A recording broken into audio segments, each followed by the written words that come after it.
Welcome to another episode of Keeping It Human, where we dive deep into the personal and professional journeys of remarkable individuals.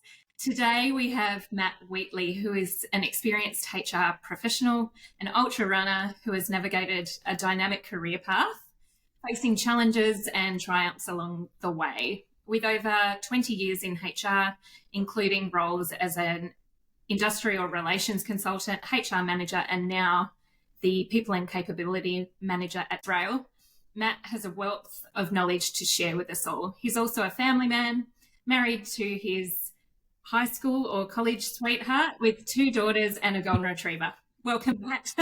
Hi, Lara. It's a pretty succinct summary. I hope I can live up to that expectation. Absolutely. We'll kick it off and just by going back a little while, no offence. Can you take us back to your childhood? Who was Matt as a kid? What did he want to be when he grew up? Matt as a kid was a bookworm, was a history nerd, a science nerd. Could never match that with any technical capabilities to break things or pull that back together. I was happy to break things. I could never actually work out how to use a spanner to reverse engineer anything. But I was, perhaps in hindsight, maybe not that typical. I've certainly felt at the time fairly typical, quiet, bit of a ghost through school. Did the reading. Read voraciously as a kid and very widely. High school debating team, played on the soccer team, et cetera. Was a bit of a theatre nut for a long time there as well. Hence my, as some would say, my love for public speaking and jumping on a soapbox every now and again. And in terms of what I wanted to be, I wasn't really too sure, and some may say I haven't really quite worked that out yet either. I guess only the future will say. But that was me as a kid. Right. It's never too late to change. So,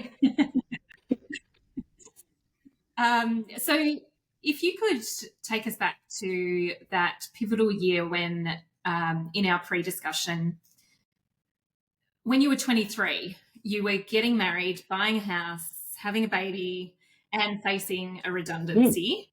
So that's a lot on anyone's plate, let alone at that young age. So how do you think those particular experiences shape who you are today? In some ways quite profoundly, and in other ways, and perhaps we naturally subscribe a bit too much importance to events. Sometimes they're just things and you just get through it. Maybe there's an element of maturity and now one is able to look back, and at the time it was this big thing and now it's just another thing that happens. But that's okay. Context can be really important, and context, I think, in my experience, can change a lot over time as well. But you're quite right. I guess in summary, Soph and I, college sweethearts, by the way, we'd got married, bought a house in the same week. Our eldest daughter was born a few months later, about 4 or 5 months later. Then I was made redundant, as were, and again, this is the context, as were thousands of other people. But of course, one can only think of oneself at the time in about an 8-month period. So we went from having, a fairly sensible plan, because that's what you're meant to do. You're meant to, get married, have a kid, buy a house, and get a job, and pay the bills and teach your kids how to whistle. That's sort of the plan, and then suddenly that gets changed very, very quickly. And so we needed to, I guess you and I would now use the language pivot. At the time, it was just, what do we do? And the first order of business was very simple: was pay the bills and put food on the table. And so we needed to, move fairly quickly. I was in an organisation at the time, so in Launceston, where there are 400 people in the same position as I was. Directly involved, and then there was some sort of, I guess, the ripple effects sort of goes out. There were probably maybe 500 or 600 people in northern Tasmania who were made redundant at the same time, who all had a very similar skill set, which was highly professional and in many cases not outrageously transferable to other organisations. Of course, being 22, 23 at the time, networking didn't really exist. You didn't have such a thing. It was kind of just those people you knew, and the nature of perhaps me and my personality, it's a fairly small circle. So you lean on some friends, you lean on some family for some assistance for a period of time, and then just get out of bed and go and get a job. What that did prompt, and I guess perhaps this is the reflection piece as well, is what that did prompt is the go back to uni, and go and start that, and then go and finish that. And that had been put on hiatus because I had a pretty good job that I was thoroughly enjoying and was paying pretty well. So there was no great impetus to do that. So that was probably a bit of a crystallizing moment. That was actually a good thing in hindsight. No, it was a good thing in hindsight. It forces you, and like any great change, and maybe this is the maturity piece, like any great change, you do have an opportunity to go, okay, this has happened, so what's next? What's next? Yeah. And correct me if I'm wrong, but you were working in a sales kind of role. It was a sales type role in a call centre. I worked for an airline. And it was an excellent job, and in hindsight was never going to last, and was never going to be the forever job. It was never really designed for that, but it absolutely at the time ticked the boxes for what we needed as a young family, and but that ended, and then it is very much then a case of, again, as I say, so what do you take into the next job? What do you want that to be? What do you not want it to be?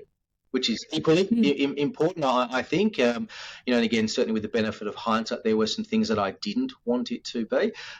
Also knowing that the first order of business sometimes is just that basic, hygiene need of baked beans on the table, pay the bills.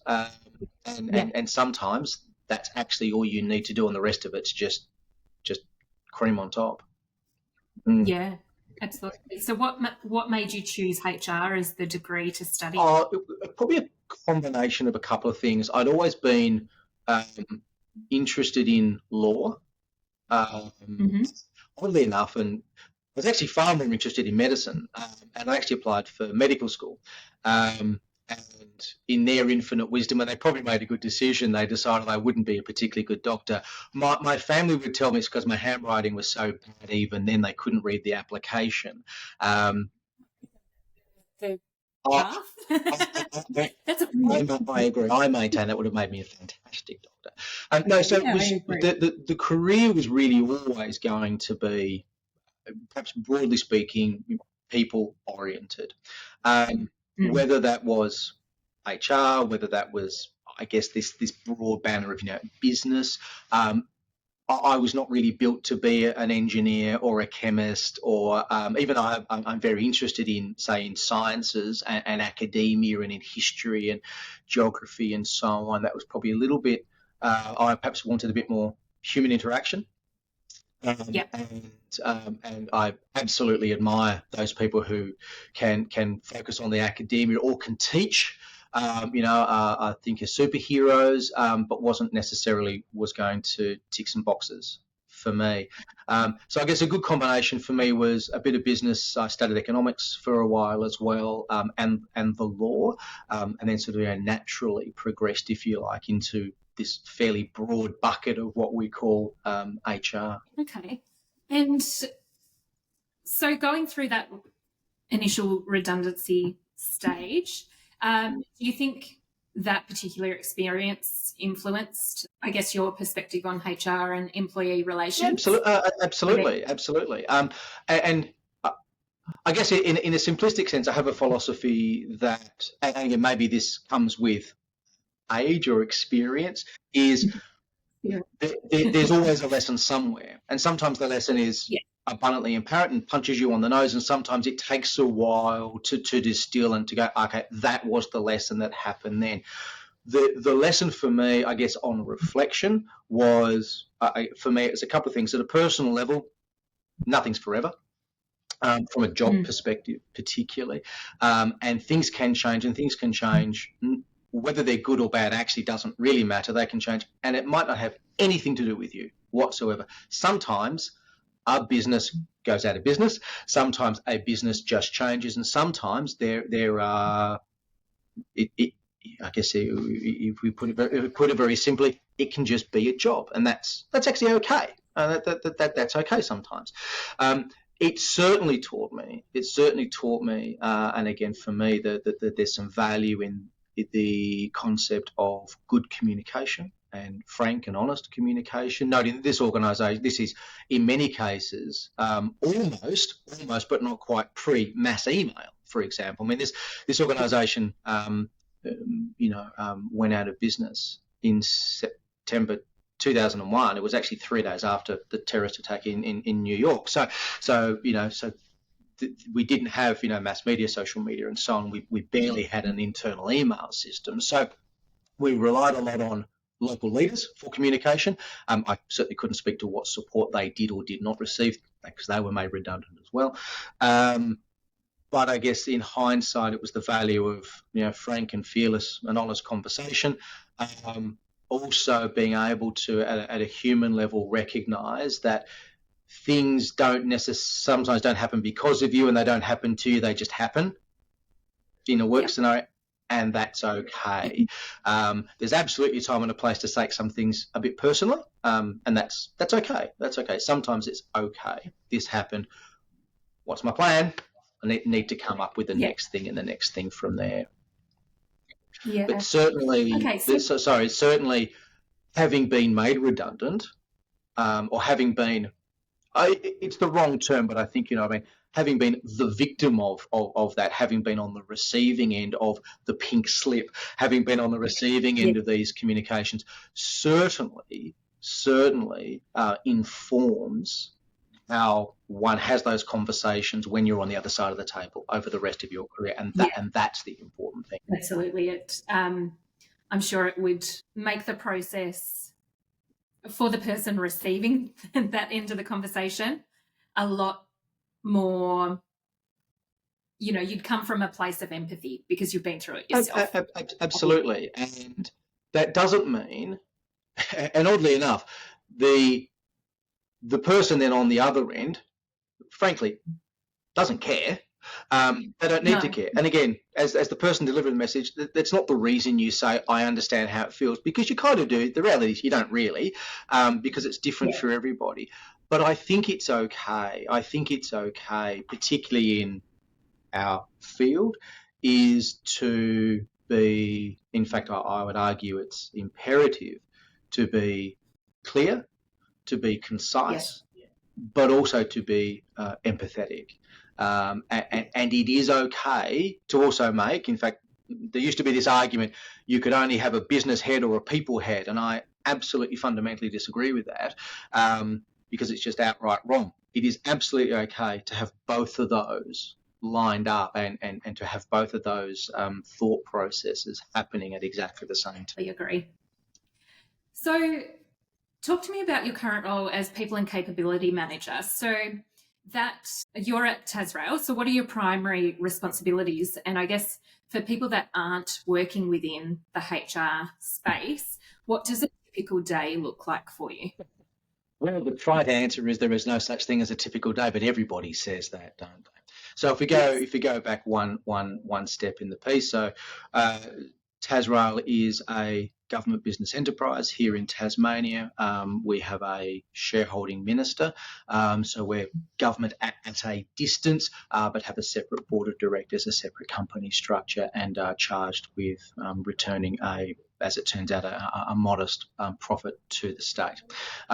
Rail, by its very nature, is a heavily regulated and obviously a very safety conscious industry.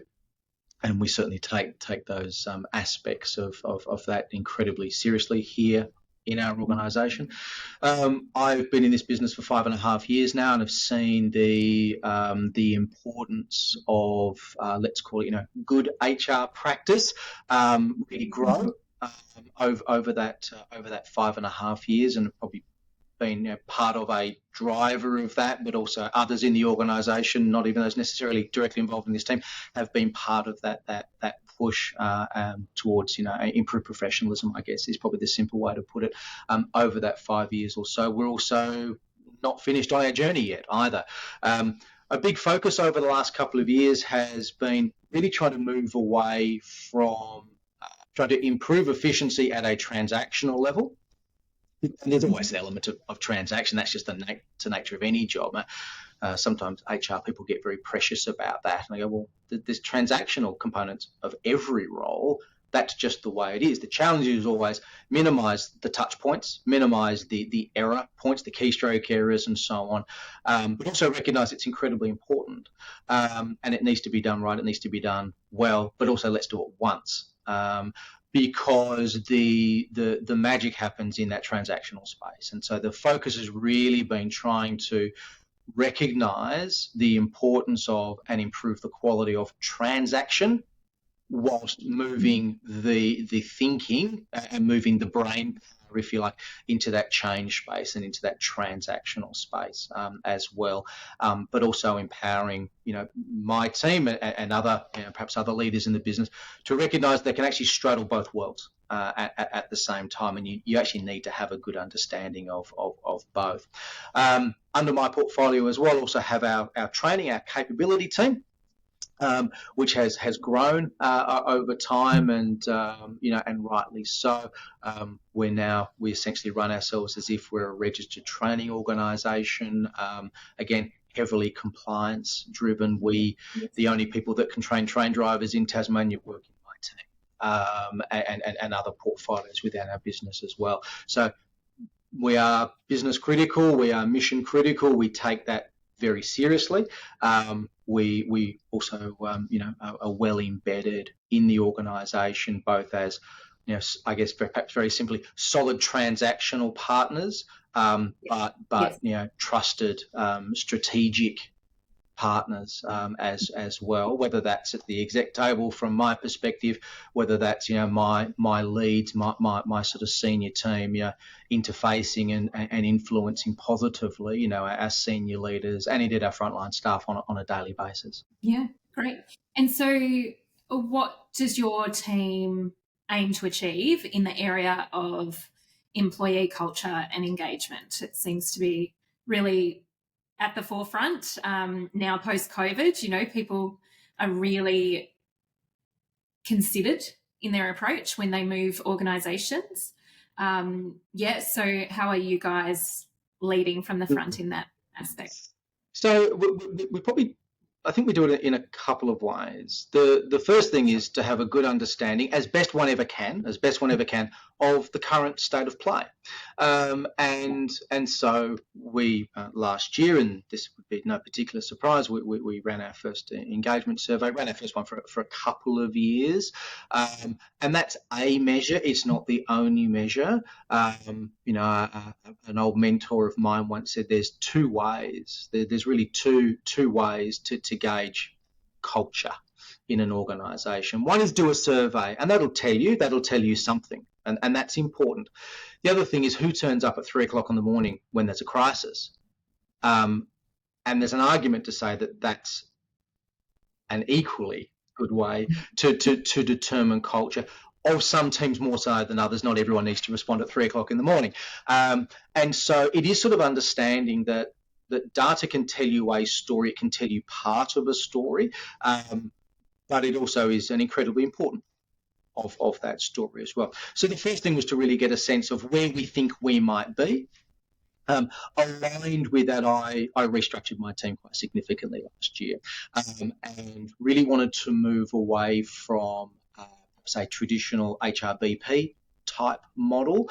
There's a time and a place for that, but my experience, both in this organisation and been around for a bit in other organisations, is BPs by their nature of their roles tend to be an inch deep and a mile wide, I guess, if we could use that analogy. So And there can be magic in that, there can be power in that. And a good PP, and I sort of came from that background, as have others, is you tend to become pretty good over time at a whole variety of things. So most people can turn their hands to payroll, workers' comp, induction, onboarding, offboarding, performance management, call it what you will. You just go through the HR checklist, essentially. But what we tend to be is pretty good at a lot of things, not necessarily an expert in a relatively narrow field. So I really wanted to flip that on its head. And so I actually wanted to allow my team to become, I guess if we flip that analogy on its head, an inch wide but a mile deep. We don't want demarcation lines. We don't want portfolio split. We don't want silos. And so, but that's a cultural thing, and that's a leadership challenge. But what I wanted to be able to do is to say, if I'm going to put someone into a particular role to pick up, let's call it the engagement portfolio, which is precisely what I did, is I need that person to be able to have the brain power, the capacity, the imprimatur, and the license to go really deep with that, and to think broadly, and to act broadly, and to influence widely, and not necessarily get distracted, if you like, by there's a workers' comp fire, there's an IR issue, there's or whatever it happens to be. It's not, in this example, not employee engagement at the expense of everything else, because everything's related. But I needed to be able to release some capacity, some intellectual capacity, if nothing else, to be able to allow this person and my other leads in their portfolios to go quite deep and to become expert over time, to become expert in their portfolios.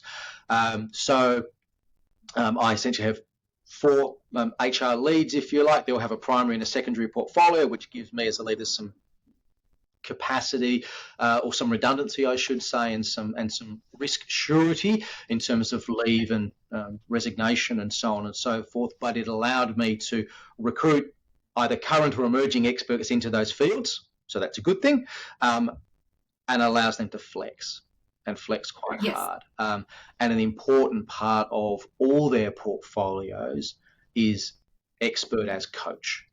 So it doesn't need to be me talking to a shift supervisor, for example, about the importance of X, Y, and Z, because I can do that.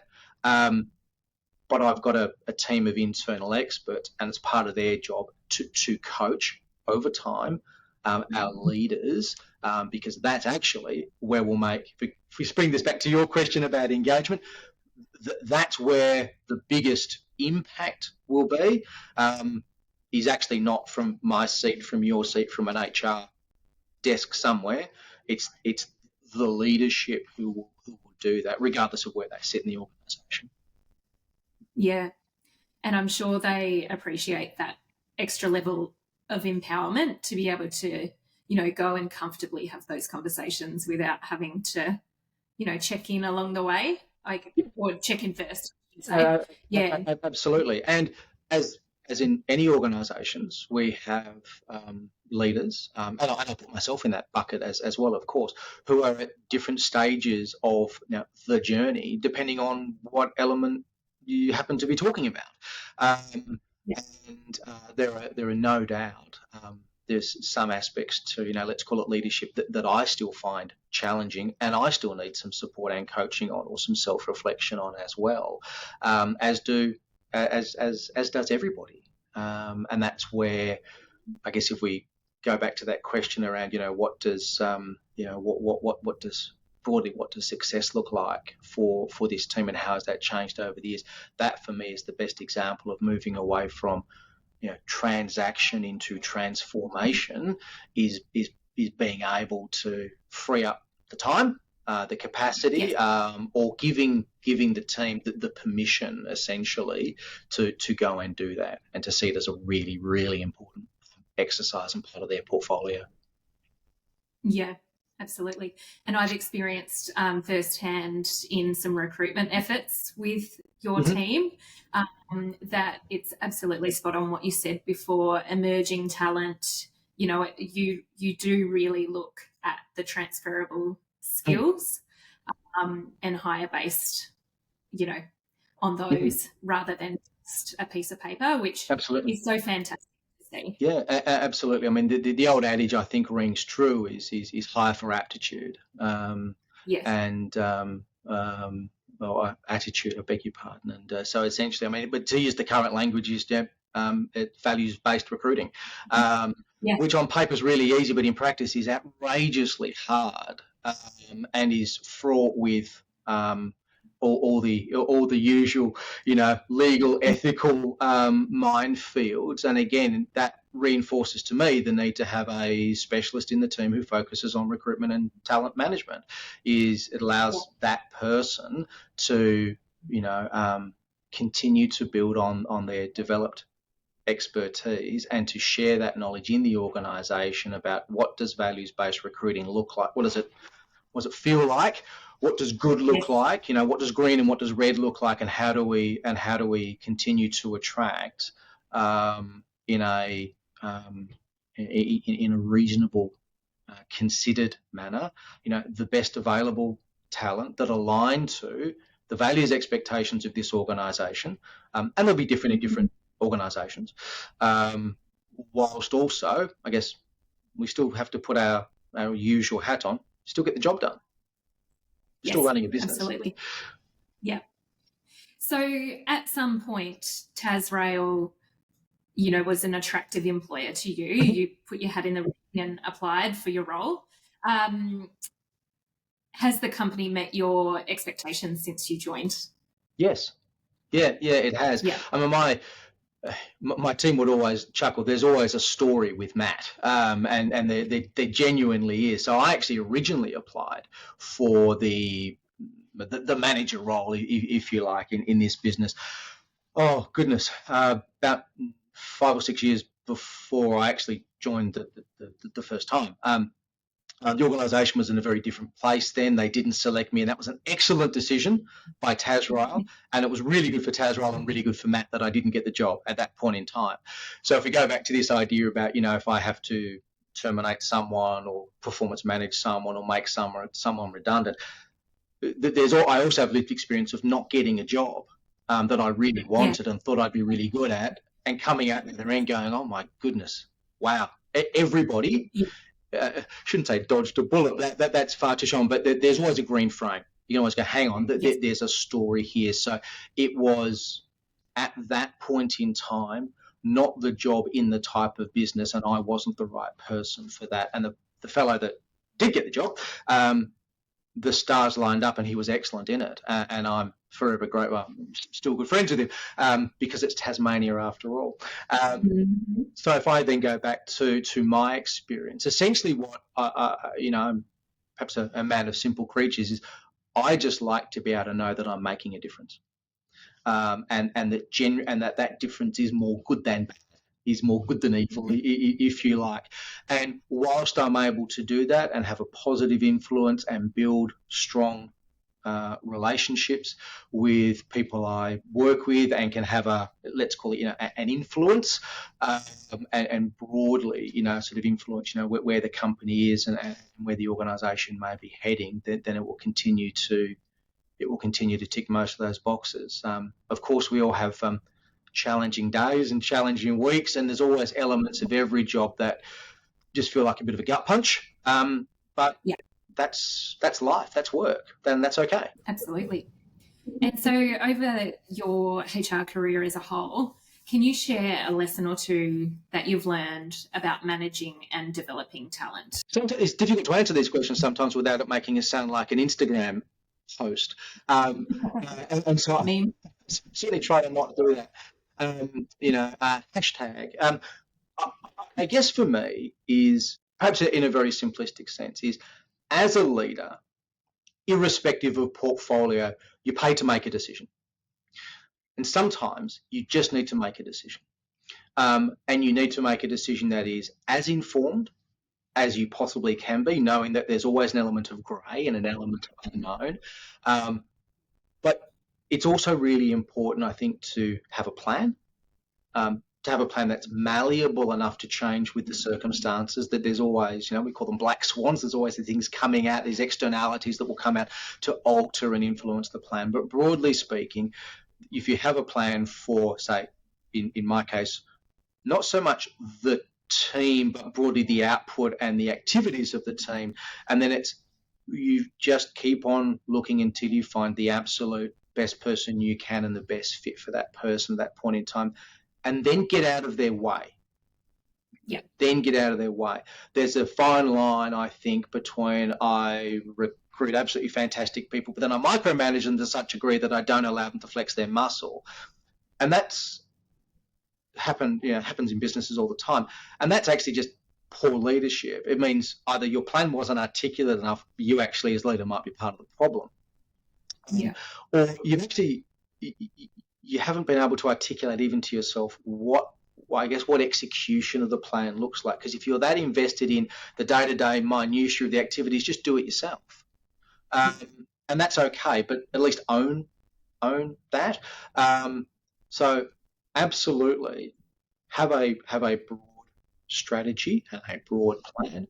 It's always strategy before structure. So have your strategy, have your structure, find the best people you can to fill those roles.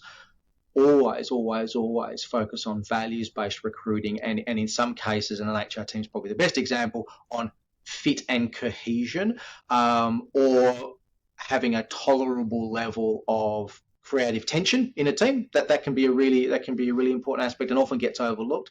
Sometimes you don't necessarily want everyone to get on with each other all the time, but it's how do we respectfully disagree and respectfully challenge each other can be really important, because that's where the growth can sometimes happen. Can also be where the pain and tension comes from as well. And then back yourself, put someone into that role, support them as much as you can, always focus on their development. We often overlook the importance of regular, continual and fearless feedback, whether that's a separate exercise, whether that's part of a regular one-on-one process, and then get out of their way. Yeah, solid advice. How do you think that TasRail are adapting to technological advancements and sustainability concerns within your sector? It is challenging, and this is at an industry level. I guess in many respects, TasRail is a by Tasmania standards, I would say probably a medium-sized organisation, high capital intensity, high fixed cost, and even our variable costs are very sticky, I guess is probably the language we use internally. And the rail industry in Australia, but also globally, very slow to change. Very slow to change. In a simple sense, the technology we use to power a locomotive, and this is clearly me not being an engineer or a scientist, is at a practical level broadly unchanged for over 100 years. So the rail industry, from a horsepower perspective, say that the locomotive's perspective, will be slow to change. There's technological change and development happening in other organisations, in other countries, primarily Canada, China, Germany, and the US. We will be a recipient, we will be a customer in that marketplace. We are not big enough to be a player at that from a development perspective. And so let's call it our green transition will be slower than some organisations.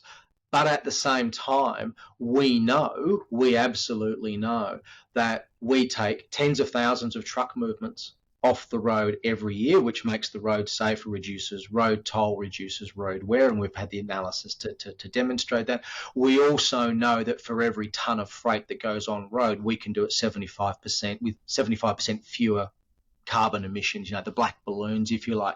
So whilst it's this odd dichotomy, whilst on the one hand we're the largest consumer, broadly speaking, of diesel in the state of Tasmania, we also keep an awful lot of trucks off the road, and we're far less carbon intensive per tonne of freight per kilometre than the equivalent going on a truck, for example. We very much see ourselves, and rightly so, as the enabler of industry, as the veins and arteries, if you like, of the state. The nature of our customer mix and our freight mix, and very, very much supports that. If we think about technology, perhaps as a tool, whilst on the one hand, the locomotives will be relatively slow to change. A lot of technological innovation and gaining of efficiency inside the organisation. And whilst we have a relatively small IT team, again in a business of only 300 employees, 310 employees or so, always looking for efficiency gains, looking for new technology, not for the sake of it, and there's a risk there sometimes, following the next shiny thing, but really looking at it from a broader business perspective is where is the pain and is there a technological solution to that? Brilliant. So we'll just move away from your specific role now and talk a little bit about career advice for people who might like to enter into the HR/people culture industry. What kind of advice would you give someone who is interested or thinks they're interested in that career path? The simple advice, I guess, would be, well, firstly, do it. Secondly, is don't over or underestimate the value of the university education. It's a generally speaking a Bachelor of Business, Bachelor of HR, Bachelor of Psychology would be a fairly standard entry point these days, and that's absolutely fine. That is absolutely fine. So don't underestimate the value of that. Also, don't overestimate the value of that. I would respectfully argue that is the beginning of one's career development. That's just the bit to get you in the door. Don't underestimate the value or the importance of ongoing professional development. And in many cases, and it would depend on different organisations, sometimes you will need to drive that yourself. You are indeed the master of your own destiny. And there's a time and a place for organisations to support professional development. Of course there is. There's also a time and a place as an adult, as a professional, do it yourself, and finding that balance between the two things. I think there's probably a misconception sometimes that and this perhaps is not just restricted to HR, but I see it a lot in HR, is that people perhaps want to fly before they can, run before they can walk, fly before they can do the other thing. Need to learn, need to observe. Also recognise that sometimes we live in the grey quite a lot. There are few aspects of even I would say profoundly good HR practice that are black and white, and so it doesn't necessarily suit all. It's a bit reluctant to say it doesn't suit all personality types, because I would disagree with myself as soon as I say that there are elements of a normal day in the life that can be more or less challenging for different people depending on how they approach scenarios, problems, conflict, compliance, so on and so forth. But I think that the best advice would be to get your hands dirty, and learn and absorb as much as you can, and always be asking that question, but what else? Yes, always learning. Yeah. Now you're in a high pressure role. You're also a family man and an ultra runner and long distance triathlete. Yep. How do you balance your personal passions with your professional and family life? Sometimes badly. Yep. Honestly, the honest answer is sometimes quite poorly. And when in doubt, give an honest answer, because it's usually the easiest thing to remember. So recognise there are large elements of whether it's, as you say, a high pressure role or training for a distance event, for example. There's large elements of that are by their very nature quite selfish, and I think to recognise that, and sometimes it's wouldn't say it's okay. Sometimes it can be acceptable, say, to a family to be a little bit selfish because it meets a particular need or a particular end. And the need might be Matt works a lot, so therefore he's away from home a lot, but that brings in a certain income and that's okay. Or it's part of a broader career goal and that's okay. Sometimes we want to go and do a long distance triathlon somewhere, so that requires a degree of selfish time for training, but the end is we get a holiday somewhere and that's okay too. But it is, I think, also about being fairly open and frank and transparent about what those goals are and what and broadly what the pain, if you like, that may cause, what those downside consequences might be of some of those decisions. Also being able to be quite flexible with those, and about just talking and listening. Yeah. At a practical level, lots of early mornings, getting things done before the rest of the house gets up or before you come to work. When I'm in proper training mode, not unusual to still do 50 to 60 hours a week at work, but also try to do 25 hours of training. I just do lots of running at 3 o'clock in the morning. It's a bit of time management and lots of caffeine. Absolutely. So right now the 2024 Olympics are in full swing in Paris. Yep. Have you been to Paris? Do you love it or do you hate it if you've been? I've been to Paris twice. So my wife and I went, oh goodness, it's going to make me sound incredibly old, January 1998. But It was the middle of winter, but there was snow on the ground and sun in the sky, so Paris was quite magical. At that time, we were there for, I think, a grand total of 48 hours, and we had a family holiday with sort of the extended family about this time last year, and we had 3 or 4 days. And there's always stories that follow us and always slightly odd and crazy things that happen. I really enjoy Paris. I really like Paris. Don't particularly like Paris in the middle of summer. We'll definitely go back and we'll spend a lot more time there and thereabouts.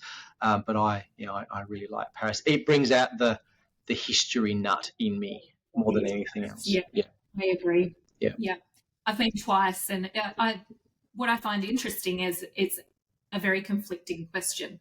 People, they love it or they hate it. There's not many people that sit on the fence in Paris. Yeah, so. And I can see both sides of that coin. Yeah. Absolutely. So what's been your favourite mainstream Olympic sport to watch, and what's been a sport that has surprised you that you've enjoyed, watching or following? I am a bit of a sports nut, so I'm kind of that person who will be happily watch anything. Although between you, I don't particularly enjoy the shooting. I don't particularly enjoy the judo, and I don't understand Greco-Roman wrestling. But they're not my cup of tea. For me, I actually enjoy some of those newer sports. We really quite enjoy at home watching the rock climbing, the speed climbing. I've really enjoyed the skateboarding. I think they've been fantastic. The canoeing and and the Fox sisters and things, I think has been absolutely fantastic. I mean, what's really nice, and this is, I guess, as the dad of 2 girls, is that the male-female participation rate for the first time is 50%, which I think is fantastic, and it's. Yeah, I guess if we speak very selfishly, it's really good to see the women sort of showing the blokes how to win a gold medal. Although winning isn't everything, we get that, but it is kind of nice too. Yeah, it is nice. Especially when you see now that I think they are genuinely beating us, but for a good week, the world medal tally puts you in order of gold medals, not total medals. And then the USA medal tally had them at the top from day one based on numbers. Yeah, that's right. And it's usually about the beginning of the second week where we start looking at medals by head of population, because it's really important. It's like lies, damn lies, and statistics. You just cut the numbers to suit your particular nefarious purpose at the time. So the first week it's swimming, and we're good at swimming, so that's fantastic. We're happy to do a standard table. By the second week, it's per head of population, and we're still at the top of the table. We just get a bit we get a little bit precious about it sometimes. The thing I actually have enjoyed, perhaps more than anything else, actually, is the more complete, what appears to be the more complete integration of commentary teams. So people who would normally do the Paralympics, doing doing normal Olympic commentary, I think has been quite enlightening, and having them part of the broader as part of the coverage, just to really normalise that. I think that has been absolutely fantastic. Really enjoyed the opening ceremony.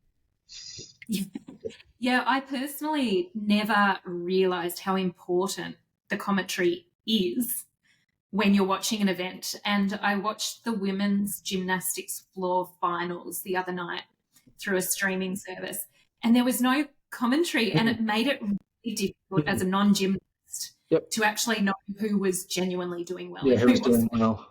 Yeah. It's like when we watched the diving, and the only term we know is over-rotated on entry. So it turns out that's what everybody does. So we can do our own commentary. We get it wrong, but you got a bit of fun. Otherwise, it's just lots of late nights. Yeah, absolutely. And as we wrap up, Matt, can you share one final insight or piece of advice to our listeners that has been particularly meaningful in your overall life journey so far? That's a profoundly challenging question. I guess perhaps if I could it's probably a distillation of a few different things. It's there is a time and a place for me anyway. Maybe this is more of a me and my personality thing. There is a time and a place for seriousness. And there is a time and a place for frivolity.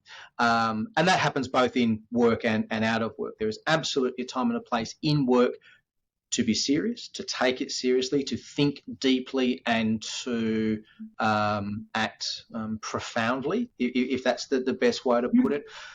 It's really hard. And in fact, I think from a team perspective, it's almost destructive to maintain that and do that all the time.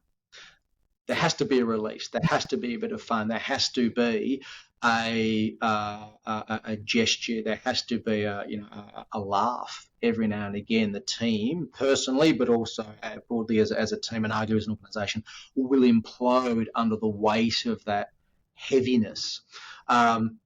Conversely, you can't always, and one can't always be the life and soul of the party. That is completely irresponsible.